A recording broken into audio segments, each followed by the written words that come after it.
Nah, Bapak Ibu Saudara, malam ini saya ingin membawa kita membaca satu bagian firman Tuhan. Ayat yang tidak asing buat kita. Kita buka Matius pasal 6 ayat 33. Matius pasal 6 ayat 33.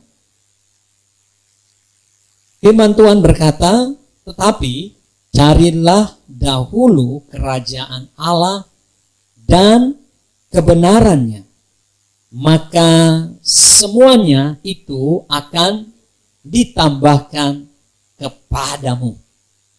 Saudaraku yang kekasih, malam ini saya mau khotbah satu tema, yaitu perspektif Tuhan. Cara memandang. Hingga malam ini ada sesuatu yang terjadi dalam perspektif kita. Cara kita memandang. Di dalam dunia ini ada 3 cara memandang. Yang pertama sudah pasti cara Tuhan memandang. Yang kedua adalah cara kita memandang. Yang ketiga adalah cara dunia memandang. Nah, saudara ada pada posisi yang mana? Apakah cara Tuhan memandang? Ataukah cara saudara memandang? Atau cara dunia memandang? Kalau anak Tuhan sudah pasti dia ada pada level 2 ini, saudara. Itu cara Tuhan memandang dan cara dia memandang. Mengapa? Karena sudah meninggalkan cara dunia memandang. Tapi kalau ada anak Tuhan yang masih hidup dalam perspektif dunia atau cara dunia memandang, maka saya percaya dia bukan anak Tuhan. Dia masih orang-orang duniawi. Nah, saudaraku yang kekasih, perspektif itu sudah saya katakan adalah cara pandang atau cara kita memandang kehidupan ini. Nah, perspektif kita, cara kita memandang itu mempengaruhi masa depan kita. Sekali lagi, cara kita memandang atau perspektif kita terhadap hidup ini itu sangat mempengaruhi masa depan kita. Contoh saudara, kalau saudara memandang dunia ini atau kehidupan ini adalah sebuah pesta, maka nilai hidup yang akan saudara anut ialah senang-senang.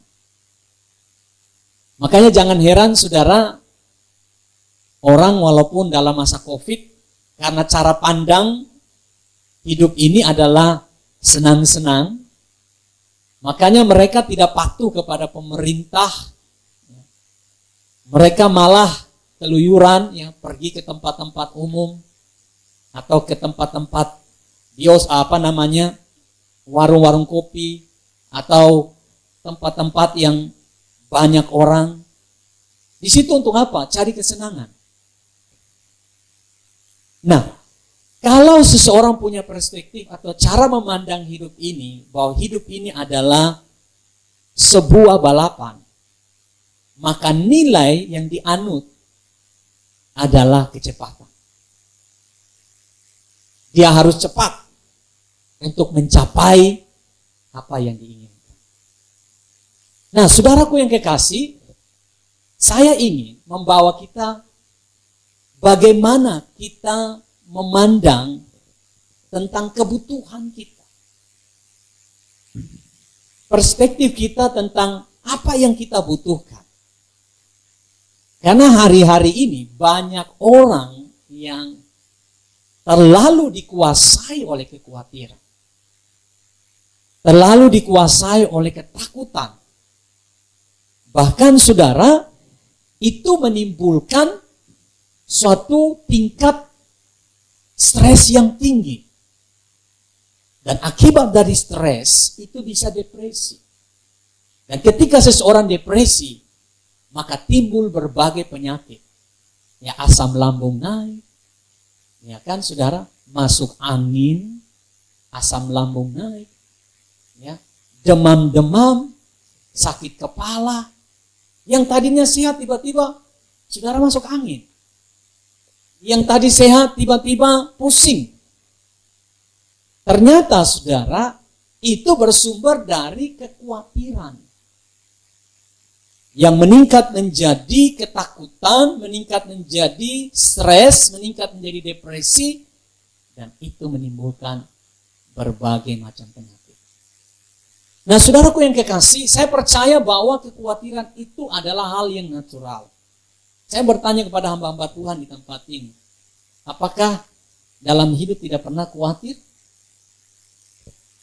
Pernah khawatir saudara. Bahkan saya sendiri juga pernah khawatir.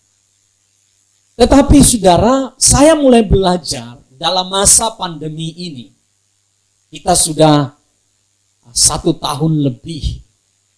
Artinya begini saudara, Tuhan izinkan masalah, Tuhan izinkan pandemi, Tuhan bicara lewat pandemi, Tuhan bicara lewat pergumulan, supaya ada sesuatu yang kita pelajari. Ada sesuatu yang berubah dari hidup kita. Nah, saya dapat pelajaran ini dari Tuhan. Dan malam ini saya mau sharing kepada saudara. Pertanyaan kita hari ini. Bagaimana cara pandang saudara, perspektif kita tentang kebutuhan kita. Nah, banyak orang menjadikan kebutuhan menjadi hal yang prioritas di dalam hidup mereka. Jadi cara pandang mereka bahwa hidup ini adalah untuk makan. Hidup ini untuk minum. Hidup ini untuk pakai. Sehingga cara pandang itu melahirkan cara hidup.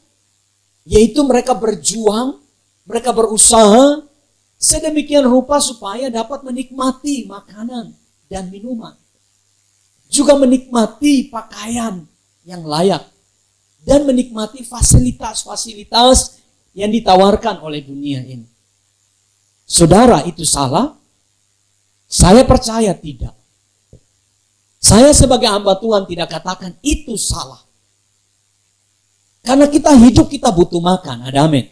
Kita hidup, kita butuh minum. Kita hidup, kita butuh pakai. Kita butuh rumah. Kita butuh tempat tinggal. Kita juga butuh fasilitas-fasilitas yang lain. Saudara, itu penting buat kita. Tetapi kalau cara pandang kita bahwa hidup kita hanya untuk makan, hanya untuk minum, hanya untuk pakai, dan menikmati fasilitas-fasilitas itu, maka jangan heran, pasal 6 dari kitab Matius ayat 25, banyak orang yang terjebak, bahkan hari-hari ini, jatuh ke dalam kekhawatiran dan tidak pernah keluar dari sana. Mengapa? Karena perspektif mereka, cara pandang mereka, bahwa hidup mereka hanya untuk makan, hanya untuk minum, dan hanya untuk pakai dan menikmati semua fasilitas yang ada. Saudara, Tuhan mulai ubah. Saudara, saya saksikan kepada kita hari ini bahwa Tuhan ubah perspektif saya. Tuhan ubah cara pandang saya tentang hidup ini. Dan hari ini saya dapat berkat itu. Saya rindu agar perspektif ini, cara pandang ini juga menjadi bagian kita. Dan ini yang Tuhan tawarkan kepada kita.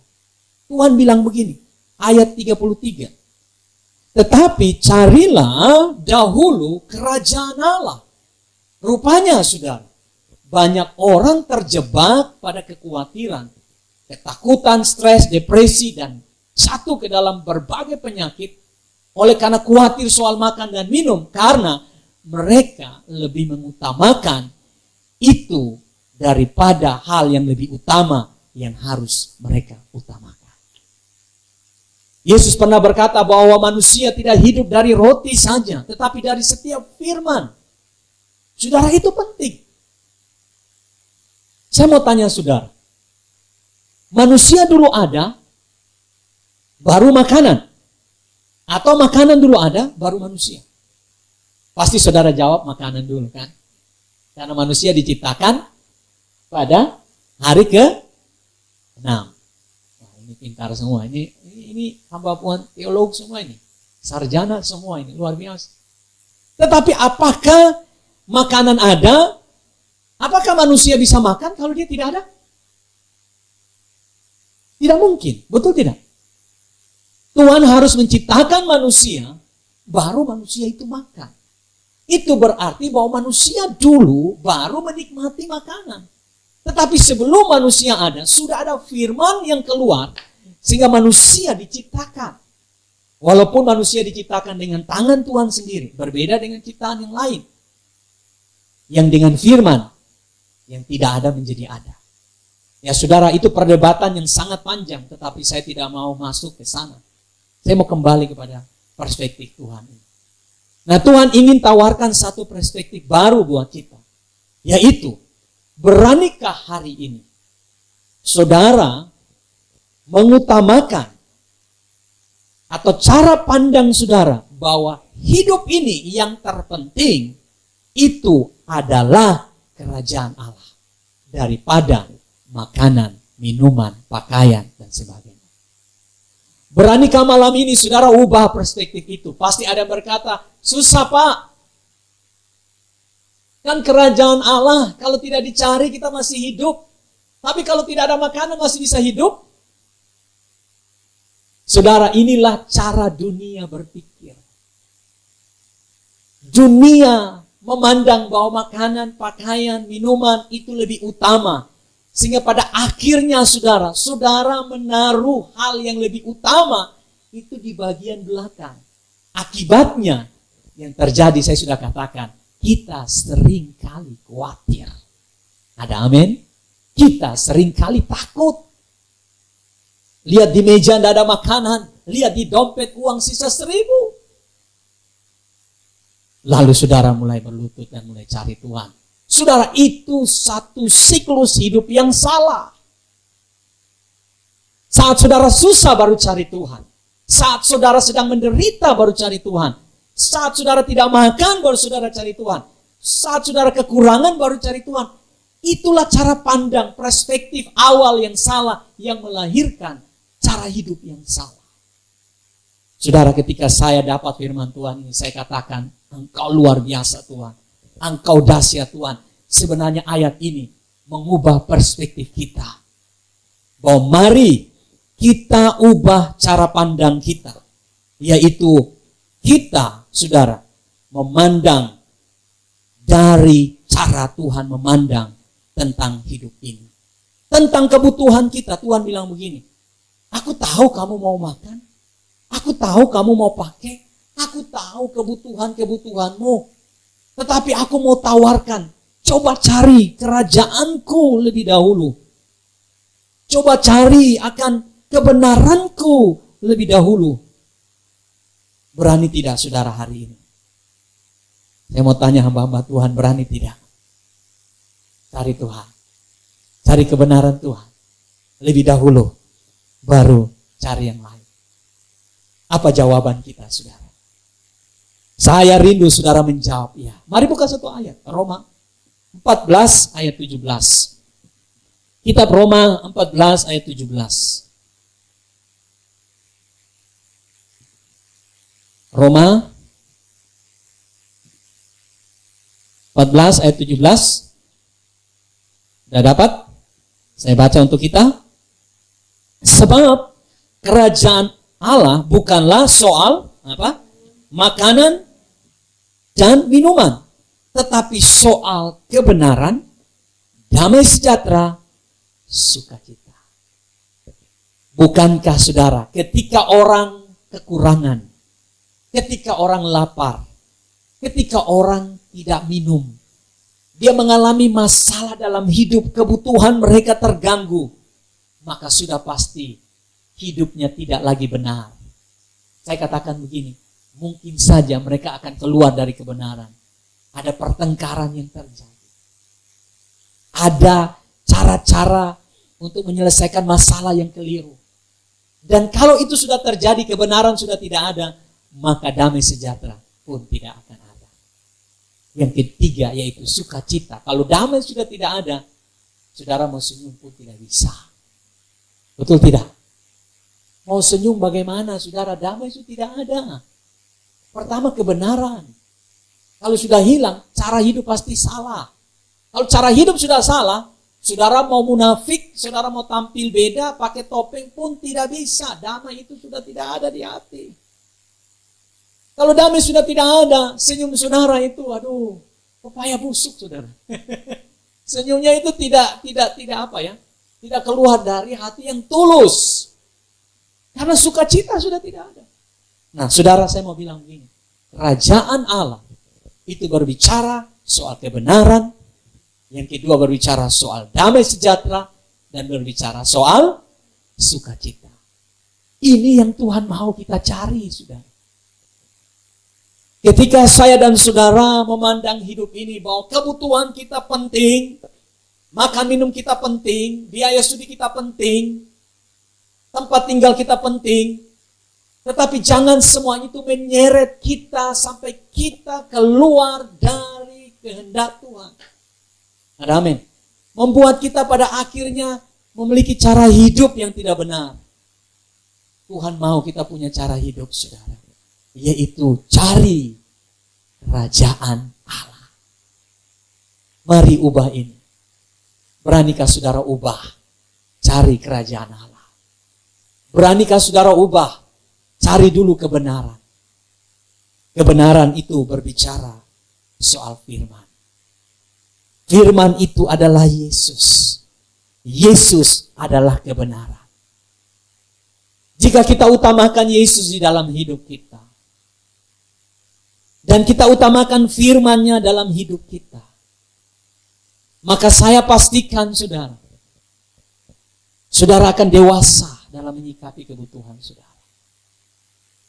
Saudara tidak gampang kecewa, saudara tidak gampang putus asa. Kalau hari ini cuma makan seadanya, tetap bersyukur. Kalau hari ini omsetnya tidak naik, tetap bersyukur. Kalau hari ini saudara diputuskan pacar, tetap bersyukur. Mengapa? Karena ada Yesus dalam hati saudara. Ini penting, saudara. Cari Yesus itu hal yang sangat penting. Sebab kalau saudara sudah cari hal yang lain di luar Yesus, maka saudara akan terseret lebih jauh. Saudara akan kehilangan arah. Yohanes 14:6 berkata, Akulah jalan, kebenaran, dan hidup. Ada amin? Yesus itu kebenaran. Bukankah Yesus adalah sumber segala sesuatu buat kita? Ketika saudara cari Yesus, Yesus sanggup melakukan mujizat dalam hidup saudara. Saudara, saya berkata ini karena saya alami dalam hidup ini. Ketika pandemi datang, hanya Yesus jadi sandaran kami. Dan saya percaya hamba-hamba Tuhan pun seperti itu. Ketika saudara cari Yesus, yang saudara temukan itu kebenaran. Saudara tidak akan pernah goyah. Saudara tidak akan pernah terombang-ambing. Mengapa? Karena saudara ada di dalam kebenaran. Dan kebenaran itu mendewasakan saudara. Saudara bertumbuh kuat. Akar saudara menancap dalam. Saudara tidak akan dapat digoncangkan oleh angin apapun. Mengapa? Karena saudara berakar pada kebenaran. Hati-hati saudara kalau kita berakar pada hal yang lain. Yang gampang rusak, yang gampang lenyap. Sesuatu yang fana, sesuatu yang tidak kekal. Tapi berakarlah pada Yesus. Maka engkau akan melihat bahwa apapun yang saudara alami, Tuhan sanggup untuk penuhkannya. Nah saudaraku yang kekasih, damai sejahtera. Ketika saudara cari kerajaan Allah, saudara dapat damai sejahtera. Firman Tuhan katakan dalam Kolose 3 ayat 15 berkata, biarkan damai sejahtera memerintah di hatimu. Artinya biarkan damai yang Tuhan taruh dalam hidup kita menguasai hati kita. Saudara, untuk mendapatkan damai itu sangat sulit. Damai itu tidak kita dapatkan dalam dunia ini. Banyak orang tinggal di rumah yang mewah, banyak orang makan makanan yang enak, tapi hidupnya tidak ada damai. Tetapi lebih bahagia lagi saudara, kita ada damai, tinggal di tempat yang baik, makan makanan yang enak. Itu luar biasa, ada amin. Tapi kalaupun Tuhan izinkan kita mengalami hal yang sulit, kalau ada damai sejahtera, saudara akan mengalami sesuatu yang dahsyat dari Tuhan. Saudara tidak akan takut, saudara tidak akan stres, saudara tidak akan khawatir. Mengapa? Karena damai Kristus memerintah di hatimu. Jadi kalau lihat orang senang, saudara senang. Lihat orang sedih, saudara sedih. Tapi kalau damai tidak ada, lihat orang senang, saudara susah. Lihat orang susah, saudara senang. Kalau orang susah, biarkan dia, memang cocok. Kalau dia senang, dapat banyak berkat, saudara iri hati. Saudara yang susah, kenapa dia ya? Kenapa bukan saya? Itu karena damai tidak ada, saudara. Hari ini, ketika saudara cari kerajaan Allah, saudara dapat damai. Yang ketiga, kerajaan Allah berbicara soal apa? Sukacita. Saudara coba saudara jalan ke kota Makassar atau saudara keluar dari rumah. Coba saudara lihat orang-orang yang ada di luar. Saya melihat saudara, banyak orang kehilangan sukacita hari ini. Kalau tersenyum pun karena terpaksa. Tapi anak-anak Tuhan tidak. Di sini tidak, saudara. Di sini senyumnya luar biasa. Sukacitanya luar biasa. Bayangkan saudara kalau di dompet saudara tidak ada. Tena doi, orang Makassar bilang. Ya? Saudara sedang ada di dalam pergumulan yang berat. Bisakah saudara bersukacita? Kalau perspektif saudara tentang kebutuhan saudara lebih utama, pasti saudara khawatir. Tapi kalau saudara cari kerajaan Allah, maka sukacita itu melimpah-limpah. Amin. Bersukacitalah dalam pengharapan, kata firman Tuhan. Kita punya harapan, Yesus telah bangkit. Dan kita punya sukacita dalam pengharapan itu. Bahwa dia yang bangkit, pasti akan memberkati hidup kita. Nah, saudaraku yang kekasih dalam Yesus Kristus, saya mau akhiri renungan firman Tuhan malam ini. Apa perspektif hidup saudara tentang kebutuhan saudara? Apakah itu yang utama? Mari ubah sekarang. Saya berdoa saudara. Saudara berani ubah. Berani untuk cari kerajaan Allah. Cari kebenarannya. Cari Yesus. Saudara dapatkan pertumbuhan dalam kebenaran. Saudara dapatkan damai sejahtera. Saudara dapatkan sukacita. Tapi kalau saudara perspektifnya, kebutuhan saudara yang utama, maka saya bisa jamin hidup ini penuh dengan badai. Hidup ini penuh dengan gelombang. Dan lambat laun engkau akan hilang.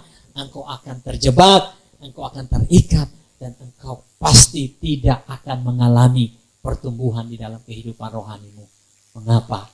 Karena kekhawatiran, ketakutan, keputusasaan, itulah yang mewarnai seluruh kehidupanmu. Malam ini, saudara, ubah perspektif saudara. Ini baru hanya soal kebutuhan. Masih banyak lagi yang lain. Mari lihat perspektif Tuhan. Tuhan bilang cari dulu. Buktikan. Tuhan bilang cari kerajaan. Maka semua yang engkau butuhkan akan apa saudara? Bukan disediakan. Ingat saudara. Bukan disediakan. Ditambahkan. Artinya saudara sudah dapat dari usaha saudara. Saudara sudah dapat dari pekerjaan saudara. Tuhan kasih plus, Tuhan tambahkan. Dan firman Tuhan kalau Tuhan tambah bukan cukup, tetapi berkelimpahan. Supaya saudara jadi berkat buat orang lain. Kiranya Tuhan memberkati kita. Haleluya. Amin.